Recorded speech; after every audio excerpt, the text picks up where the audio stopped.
नमस्कार मित्रों, आप सभी का फिर से एक बार स्वागत है मेरे YouTube चैनल विकास शर्मा ऑफिशियल पर। कल तक मैंने आपके सामने राजस्थान चित्रकला के भाग 4 तक पढ़ा दिए थे। आज मैं आपके सामने लेके आया हूँ भाग 5, जिसमें हम बात करेंगे मारवाड़ चित्रकला शैली की बीकानेर उपशैली। ये बीकानेर जो है वो मारवाड़ शैली की उपशैली है।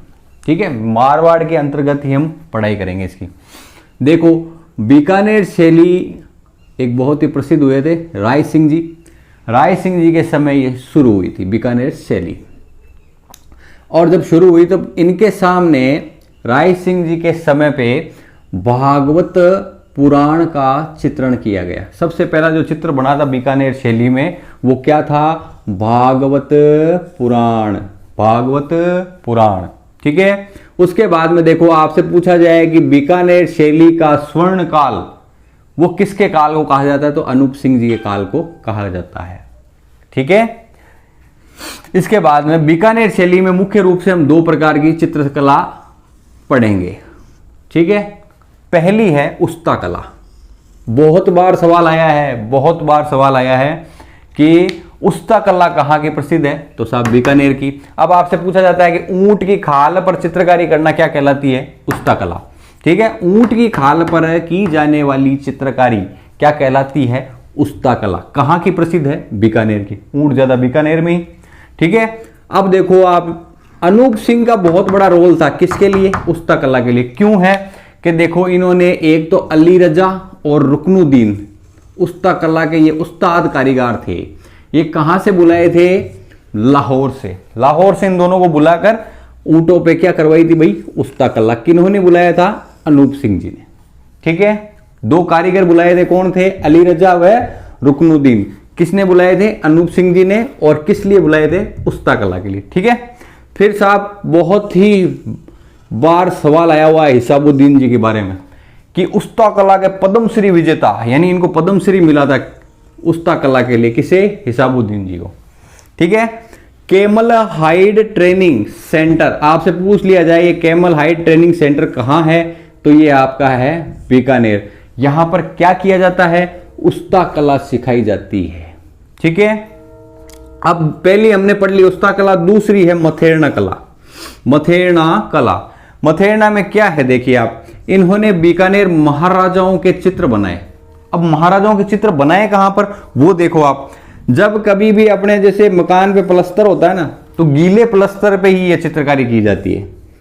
ठीक है। इसे कहते हैं मथेरना कला। क्या कहते हैं? उकेरना या मथेरना। ठीक है। अब देखो आप, बीकानेर में इसे आला गीला कहते हैं। पूछा जाए आपको आला गीला कहां का प्रसिद्ध है, तो एक तो ऑप्शन आएगा आपके पास बीकानेर, और बीकानेर नहीं आता है और शेखावटी आ जाता है, तो भी आप राइट कर देना शेखावटी को। ठीक है। दोनों में से कोई एक ऑप्शन आएगा ही आएगा, आला गीला। ठीक है। शेखावटी में इसे पणो कहते हैं। आला गीला को ही क्या कहते हैं? पणो। इसे फ्रेस्को या आरआईएस भी कहते हैं। ठीक है। अब जैसे आला गीला आ जाए, पणो आ जाए, या आरआईएस आ जाए, या फ्रेस्को आ जाए, ये एक ही चीज की बात हो रही है। किसकी बात हो रही है? मथेरना कला की। ठीक है। बीकानेर या शेखावटी में बहुत प्रचलित है। अब देखो आप, बीकानेर चित्रकला की हम कुछ विशेषताएं अध्ययन करते हैं।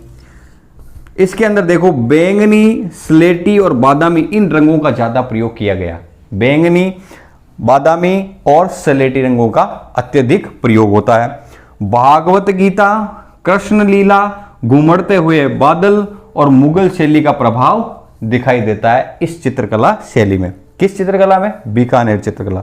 उसके बाद में पंजाबी, मुगल और दक्कनी यानी दक्षिण भारत की भाषाओं का भी प्रभाव इसके ऊपर दिखाई देता है जी। ये ध्यान रखना आपको, पंजाबी, मुगल और दक्कनी का पूछ ले कि इनका मिश्रित रूप कौन सा है, तो भी आपके क्या है? मथेरना। और मथेरना कहाँ है? बीकानेर।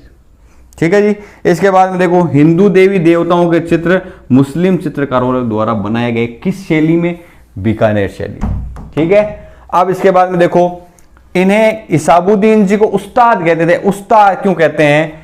क्योंकि ये प्रत्येक चित्रकारी के नीचे नाम व दिनांक लिखते थे, इसलिए इन्हें उस्ताद कहा गया। चित्रकार पेंटिंग बना दी, पेंटिंग के नीचे क्या लिखा गई, चित्रकारी का नाम, चित्रकार का नाम व दिनांक। और यहां पर दो परिवार प्रसिद्ध है, एक तो है मथेरना परिवार और दूसरा है उस्ताद परिवार। ये बीकानेर चित्रकला शैली के लिए प्रसिद्ध परिवार। ठीक है दोस्तों, अगले भाग में फिर मिलेंगे और अगला भाग होगा किशनगढ़ शैली का। जय हिंद, जय भारत।